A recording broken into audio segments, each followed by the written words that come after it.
Yan, sa mapagpalang araw po sa inyong lahat. Ginong Epi po, guro sa Ramon Magsaysay High School, Espanya, Manila.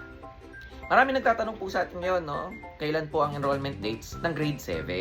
Okay po. Minarapat po natin gawin ito upang magkaroon ng information dissemination upang isahan na lang po natin sagutin ang mga katanungan. So, ano po ang enrollment date po natin? Ito po ay gaganapin sa May 4 hanggang May 7. Ano pong mga kailangan natin kilalanin? Okay?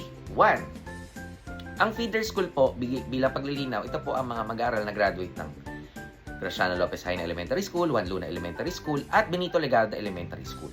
Okay po? Sila po lahat ay feeder school. Ang early registrant naman po, sila po ang mga mag-aaral na maagang nagpatala nung January 31 hanggang February 27 sa ating paaralan. Sila po ay nagpahayag ng maagang intensyon na gusto nilang pumasok sa Ramon Magsaysay High School, Espanya, Manila.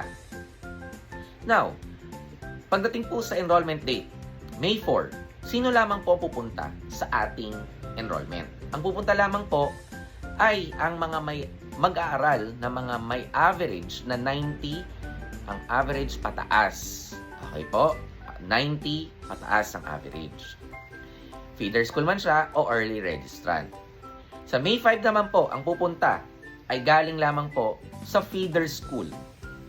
Ang average po nila ay 89 pababa.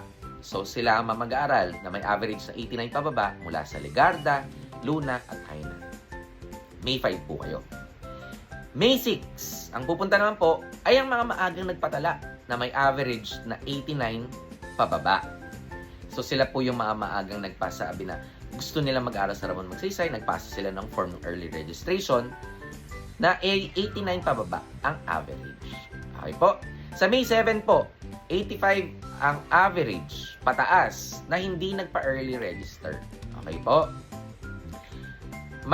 Umantabay lamang po tayo dun sa announcement kung ilan lamang po ang matatanggap sa araw na yan. Kasi po, depende po ito sa bilang ng hindi po papasok, no? O kaya naman ay hindi na tutuloy sa Ramon Magsaysay. Kaya po, chances, depende po sa bilang po ang may bibigay po natin sa May 7. Kaya to be announced po siya for the meantime. Okay po? So, sana po nakatulong. Yun lamang po at maraming salamat.